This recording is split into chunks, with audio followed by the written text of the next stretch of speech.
We brush our teeth every day. We shower every day. But when was the last time you really cleaned your mind? In the current world where our mind is bombarded with information overload, negative news, unresolved emotion. Yes, unresolved emotions. Comparisons, overthinking that would lead us to burnout. The result? Many of us are having anxiety, emotional fatigue, poor focus, irritability, insomnia, and even physical illness. We're going to talk about 4 steps that might help you clean your mind. If you like this video, please like. Let's begin. So, when we understand mental and emotional hygiene, this is a daily practice that we have to maintain because, as I said, constantly we're bombarded with negative feedback, negative emotions, toxic person around us. And it is important for us to distress, to unclog our mind because the amygdala, the center for anxiety, depression, and anger, is the one that is hyper-stimulated when we have this. It is our task to forcibly, voluntarily, and have control of our environment, for example. So, what are the things that we need to do? One is to clear negative thought patterns. If you see people, if you're interacting with people and you can predict their behavior or the interaction, detox from them. That's what you call creating an inner stability, an inner clarity. Define your boundaries, a happy place, a joyful place. Avoid toxic people. You need to protect the mind from unnecessary stress. If you cannot solve a problem, for example, friends or families, just pray for them. Listen, but do not attempt to solve them. In the end, these adult people, or even young adults, need to learn how to untangle the problem. Because from there, it's not just your problem eventually. It has to be their problem. Processing of emotions is very important. Instead of suppressing them, practice the attitude of having gratitude all the time. A simple thank you. In fact, the church taught us to do this. In an examination of conscience, we're supposed to ask forgiveness, very important. Ask for gratitude, thanking God for everything that you have had, the blessings that are endowed to you because He's so good, not because you're good. Third, we are supposed to ask for more graces that we can love the Lord up here so we can continue loving Him and Him loving us also. When practiced consistently, mental hygiene strengthens resilience, strengthens emotional intelligence, and overall well-being. So what is the first step? At least once a day, pause and observe your thoughts. Ask yourself, what thoughts are repeating? Are those negative thoughts or something hopeful? Are they helpful or harmful? Are they facts or assumptions? Take, for example, a friend of mine was complaining that he's feeling so bad because he feels like his friend that he texted to have lunch with never responded. He thought it was rejected. Well, validate what happened. It could be that his friend was missing the information, his phone broke down, and it turned out to be that way. You don't need to fight the mind. You know, the monkey mind that always have a saltatory effect, jumping all the time. Did he do this? Did he say that to me? So just declutter the mind. Think of this as a taking out the mental trash. So that's step 1. Step 2, emotional processing. You name and release that feeling. Unprocessed emotions don't disappear. They get stored in the body. And where? In the amygdala. Well, the amygdala is always heightened. If the amygdala is always heightened, sympathetic tone is increased. You're having the fight-flight reaction. You need to switch it to parasympathetic tone.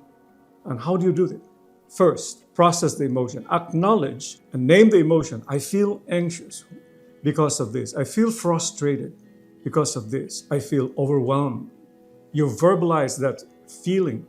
Because if you don't, it gets clogged up in your emotion and in the amygdala. Allowing it to exist without resistance is healthy. Releasing it through journaling, very effective. And studies have shown that if you do journaling activity, it helps you de-stress. The breath work, the guided breathing. Emotions want acknowledgement, not suppression. But it's still in the next protocol, or in the next step, to talk it out with a friend.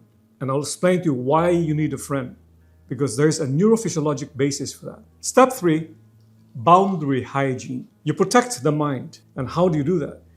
You protect the mind from whatever stimulus that is coming into the amygdala, because amygdala is the entry of information. One practical thing would be to limit negative media consumption.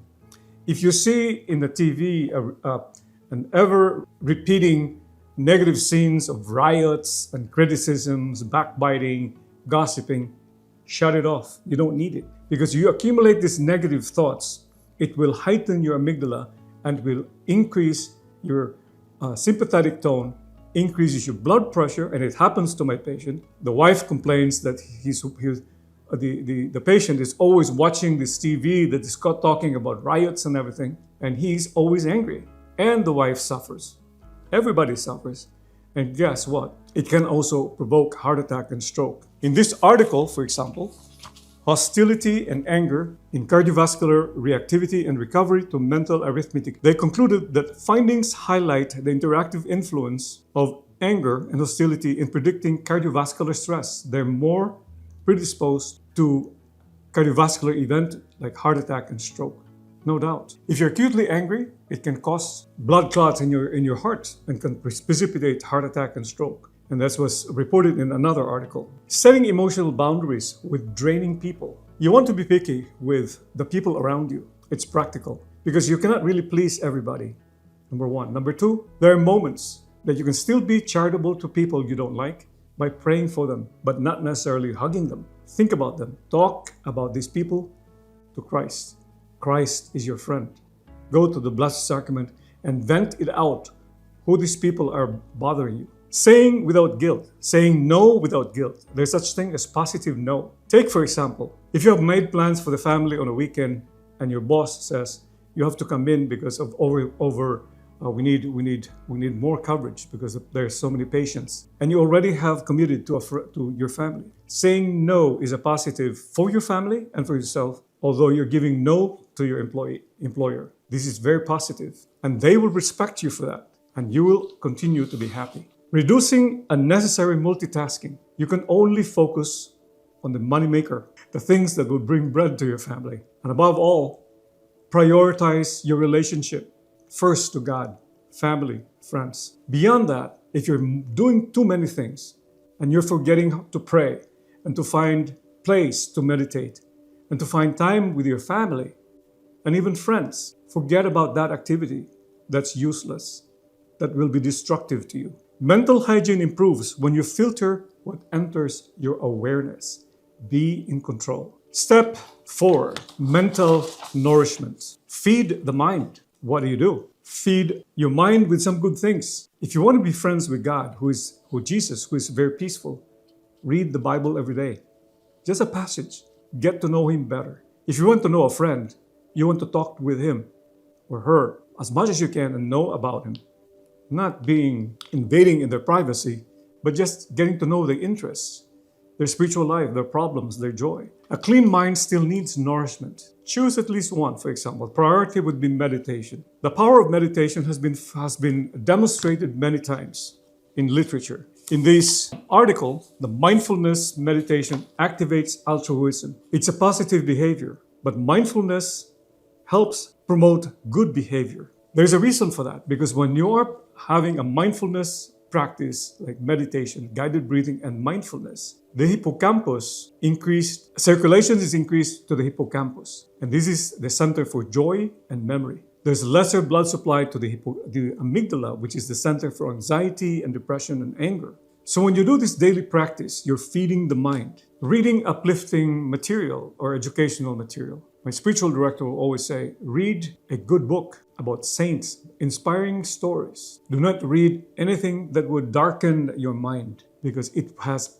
a tremendous effect, a negative effect. The practice of gratitude. When you say thank you, simple thank you for playing tennis with me, thank you for spending time with me or having lunch with me, has a tremendous effect because there is a rewiring in your brain. The prefrontal cortex is activated. When your prefrontal cortex is activated, what happens is you decide you have more moral decision capacity and more profound capacity to execute things which is more profitable. You can plan out your future. Nature exposure. How about that? Go to the beach. If your friend is not available, go there, read a book, pray the rosary, go to the mountains and listen. Listen to the sound of the mountains. Don't bring the boombox. Creative expression. If you rely on friends, artificial intelligence friends, or social media friends who you don't really know, or who probably would not care about you, you're just inviting yourself, draining yourself to anxiety, depression, and anger. No wonder there's increased prevalence of self-destruction. And a priest of mine texted me, why is there an increase in the rate of suicide among people? They become isolated because these are artificial friends who will never substitute a good friend. In the group with a social, with friend who would comfort them or even talk, just talk. Get somebody to listen to what you're talking about, your preoccupation or your aspirations. The hippocampus was increased, lit up in functional MRI. The photos did not really show that kind of reaction to the human mind. That shows that man is still not an island. There's always a song, no man is an island. It has not changed. So if you want to reinvent that, do not, you will fail. You will go into depression, anxiety, and anger. Take, for example, this paper, the medial prefrontal cortex as a proposed regulatory structure in the relationship between anxiety and perceived social support, a review. This was a work by Navarro Nolasco and company. They showed that interaction with human showed increase in medial prefrontal cortex activity. And this is the same prefrontal cortex activity that is needed for executive functioning. This is very important because the medial prefrontal cortex cannot be ignored in terms of how you exist and how you interact with people. Anxiety decreases or blocks the information going to the prefrontal cortex so that when you have microtrauma and creating anxiety, it doesn't go to the prefrontal cortex. The information doesn't go to the prefrontal cortex, and the processing of these negative emotions cannot be corrected. It stays in the amygdala. So there will be a vicious cycle of the negative input staying in the amygdala, and if you don't do something like releasing it by journaling or even talking to a friend, will keep your mind bogged down with some anxiety, anger, and dominated by amygdala. Meditation helps. Meditation on the unconditional love of Jesus. Jesus is your friend. He's the master of anxiety because he was so anxious, even preparing for this moment of his passion. Console him in the agony of the garden. Take a deep breath. Release. Breathe in, breathe out. And when the moment you're prepared to talk to Jesus in the second part of meditation, just say, "Speak, Lord. Your servant is listening." Jesus will listen to you as you listen to his passion. His passion is great. It's big, overwhelming for us. Don't even try. He already had crucified himself for us. We don't need to be crucified. All he needs is company. Pour out your passion, your suffering, your isolation, your solitude, your loneliness. Be in solitude with Jesus, not be lonely, alone in your room or in the house. There is a remedy. In conclusion, we have talked about the need to take care of our mental health so that we don't get into chronic mental illness like anxiety, depression, and anger, and be more joyful. And we can preserve our memory. So step one will be mental cleansing, a daily repeated task that we do it every day, as if like taking a shower every day, brushing your teeth. It has to be cleansed. The mind has to be cleansed. Emotional processing, release by journaling, talking to a friend, most important. Breathing, mindful silence. Emotions want acknowledgement, remember, not suppressed. Step 3, boundary hygiene. Take care of yourself. Don't be exposed too much to toxic people. Limit negative media consumption. Set emotional boundaries.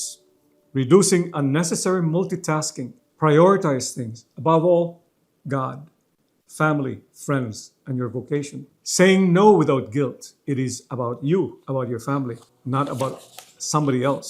Step 4, nourish your mental health. Meditation, most important. Social network. Do not stay away from friends. Nourish your friendship.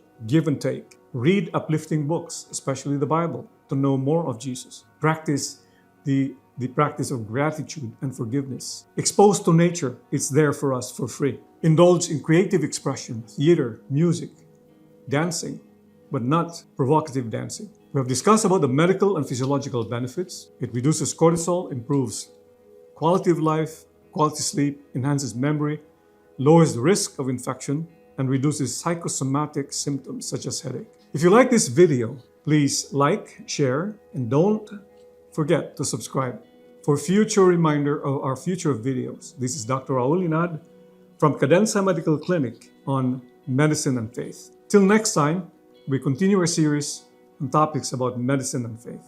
Thank you.